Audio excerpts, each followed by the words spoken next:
A very good afternoon, everyone. I hope all of you are doing good. I am Sumita Panigre, and on behalf of the whole Tuition family, I welcome you all to today's class. But before starting the class, let me remind you that eTuition is providing quality education for your better tomorrow. So don't forget to subscribe our YouTube channel or download the app from the Play Store. Okay? I'm teaching a science class 8 and we are reading chapter 6, that is conversion and flame. Okay, and this is your second part. I've already taught you one part of it, and if you haven't watched it, you can go to the playlist, check it there, and you can watch it. Okay, and then you can watch this session so that it'll be much easier for you. So without wasting any further time, let's see what we're going to discuss today. Today we're going to discuss the ignition temperature, conditions necessary for combustion, and how do we control fire. Okay, these three topics are going to be covered today in the second part of this chapter. Let's see. तो first is ignition temperature. Ignition temperature से पता ही क्या चलता है, बहुत लोगों को पता चलता है इग्निशन टेम्परेचर मतलब जिस पर्टिकुलर टेम्परेचर में आग लगती है. सिंपल सा चीज़ है, ठीक है. जिस पर्टिकुलर टेम्परेचर में आग लग जाएगी उसी को बोलते हैं इग्निशन टेम्परेचर. ठीक है. The minimum temperature at which a substance catches fires and burns is called as ignition temperature. The temperature, ठीक है, जिस पर्टिकुलर टेम्परेचर में आग लगेगी उसी को बोलते हैं ignition temperature. Okay. A substance will not catch fire and burn if its temperature is lower than its ignition temperature. तो अगर एक पर्टिकुलर टेम्परेचर, अगर आप कोई चीज़ को आग लगा रहे हो, वो जब तक इग्निशन टेम्परेचर नहीं आता है तब तक वो आग नहीं लगेगा. एक पर्टिकुलर टेम्परेचर में ही आग लगेगा. तो एक वो टेम्परेचर जिसमें आग लगेगा या जलेगा उसको बोलते हैं ignition temperature. Different substances have different ignition temperature. तो सारे सब्सटेंसेस के अलग अलग इग्निशन टेम्परेचर हैं. ठीक है. एग्जाम्पल क्या है? The ignition temperature of kerosene is less than the ignition temperature of wood. ठीक है, इतना याद रखना. इट्स एन एग्जाम्पल कि केरोसिन का जो इग्निशन टेम्परेचर है वो कम है as compare to that of wood. यानी कि केरोसिन बहुत जल्दी आग लग जाएगा but wood will take time. So the ignition temperature is less that of your kerosene to that of your wood. Wood takes a higher temperature. थोड़ा higher temperature में वो आग लगेगी जबकि केरोसिन में कम. यानी इग्निशन टेम्परेचर का मतलब है वो टेम्परेचर जहाँ पे एग्जैक्टली वो चीज़ में आग लगेगा. ठीक है. Substances which have very low ignition temperature and can easily catch fire with a flame are called inflammable substance. तो जिन सब्सटेंसेस का सबसे कम इग्निशन टेम्परेचर होता है और वो बहुत ही जल्दी आग लग जाते हैं उनको बोलते हैं inflammable substance. Like petrol, kerosene, alcohol, LPG, CNG. ठीक है, इनको इन्फ्लेमेबल इसलिए बोला जाता है because they catch fire at very low inflammable at very low ignition temperature. जो बहुत जल्दी आग पकड़ लेता है उसको बोलते हैं इन्फ्लेमेबल सब्सटेंस. और जिसको टाइम लगता है जैसे कि गुड, ठीक है, they are not that flammable. Okay, inflammable किसको बोलते हैं? जो बहुत जल्दी आग पकड़ लेता है. Okay, next. So what are the example of some inflammable substances? Petrol, alcohol, LPG, CNG, etc. Okay. Now ignition temperature of different materials. Different materials के ignition temperature क्या क्या है देखो. White phosphorus का 35 डिग्री सेल्सियस है. Petrol का है 246 degree Celsius. Kerosene 220 degree Celsius. Diesel 210 degree Celsius. Wood 300 degree Celsius. Coal 454 degree Celsius. Piece of paper 233. सबसे कम कौन है? White phosphorus. It's vigorously burn हो जाते हैं. कितना है? 35 डिग्री सेल्सियस. पेट्रोल 256. ठीक है. तो ये सब जो है इग्निशन टेम्परेचर जो है सबका अलग अलग. और जिसका सबसे बहुत कम इग्निशन टेम्परेचर होता है उसको हम क्या बोलते हैं? Inflammable substance. Okay, you don't have to remember this particular thing, you just have to remember this one. What is ignition temperature? What are inflammable substances? Examples. Okay, ignition temperature जिस particular temperature में आग लगती है वो ignition temperature है. और जितना ज़्यादा कम ignition temperature जो substance का होता है उसको बोलते हैं inflammable substance. Example है CNG, alcohol, LPG, petrol and all. Okay, these are the picture. First is petrol. Petrol station में बहुत जल्दी आग लग जाती है because वो inflammable है. CNG is same, LPG same. Okay. Now condition necessary for combustion. अब आग लगने के लिए क्या क्या particular conditions चाहिए? ठीक है, क्या क्या condition है जिसमें कि आग लग सकती है? Now what are the condition necessary? The conditions necessary as fuel चाहिए. ठीक है, अगर LPG में आप आग लगाओगे you really need fuel. ठीक है.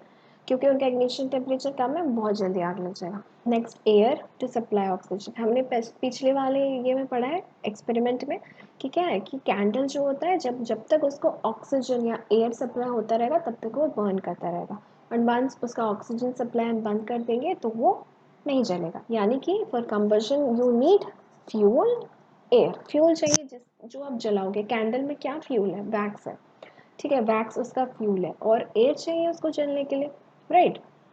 Okay, next is heat to raise the temperature beyond the ignition temperature. एक हीट चाहिए ताकि कि इग्निशन टेम्परेचर तक हम पहुंच सके। आप अगर आग ही नहीं लगाओगे तो जलेगा कहाँ? A substance which will not burn without one और मोर दिस कंडीशन। ओके, तो तीन चीज़ें हमें चाहिए। क्या क्या चाहिए? एक पर्टिकुलर चाहिए फ्यूल, यानी कि फॉर एग्जाम्पल कैंडल में you need, what do you need? You need the candle, wax चाहिए जलने के लिए. You need air, as we have already seen in the previous class कि air is necessary for burning, right? So air constant supply of oxygen चाहिए, and third is heat. आग लगाने की ज़रूरत है तभी चलेगा. Okay, it's very easy, nothing much to discuss. Okay, it's just like a story. Read it. Now, how can you control fire?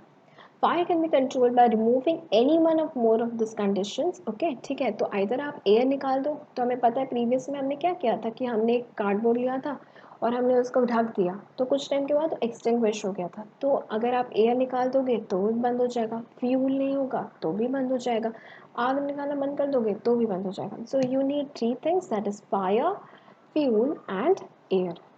These three things are fire, fuel, and air. These three things are extremely essential for the combustion.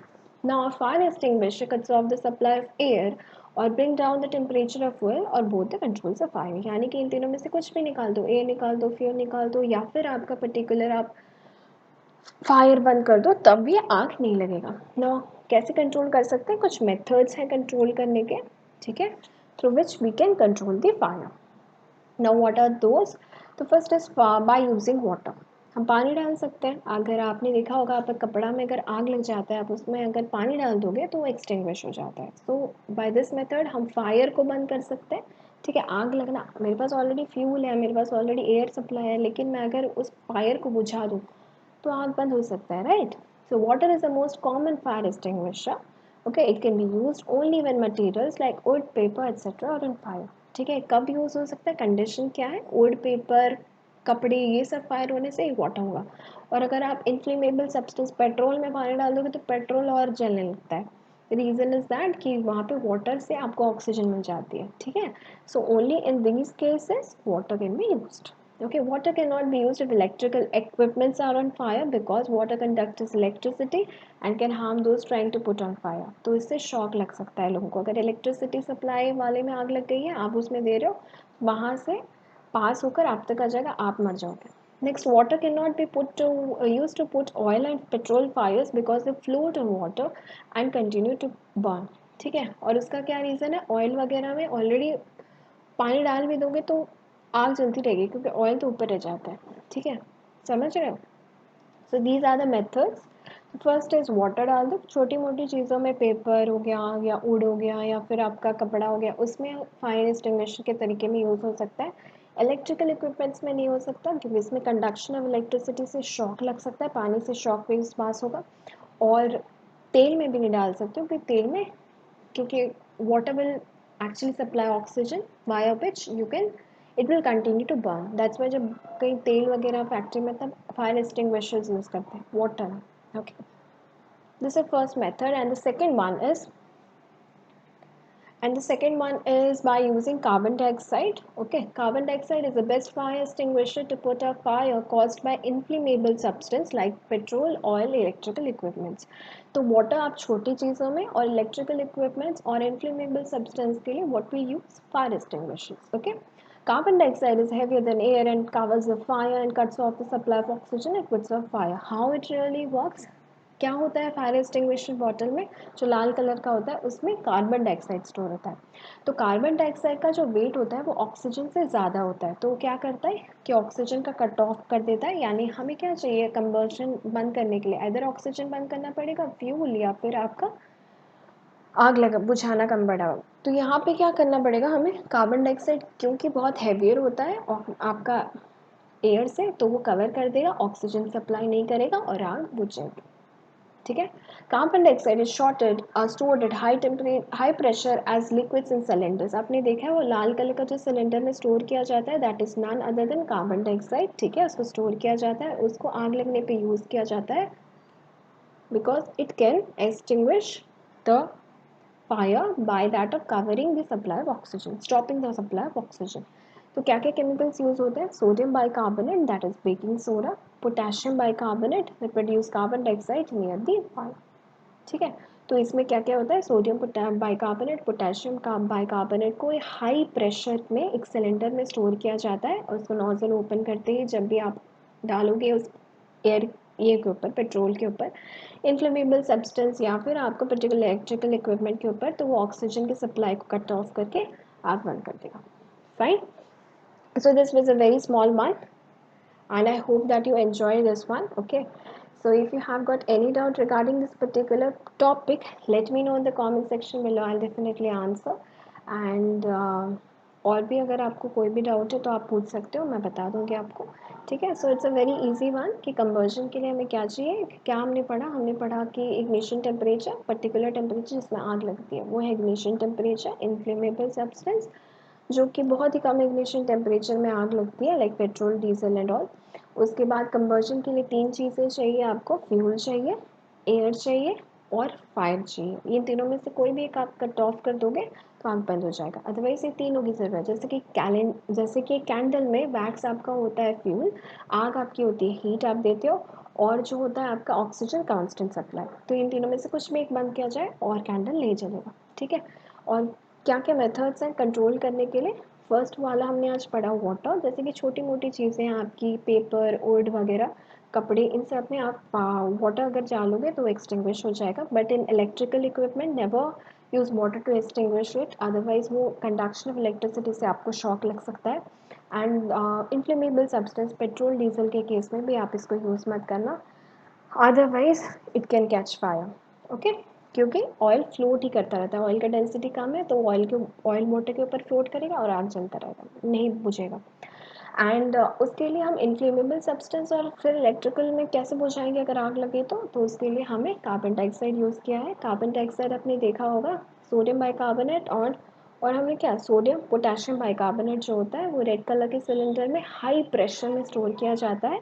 और यही जो होता है कैसे extinguish करता है, क्योंकि carbon dioxide का बहुत ही ज़्यादा मतलब उसका डेंस मतलब हैवी है ऑक्सीजन से, तो कवर कर देता है and it extinguishes a fire.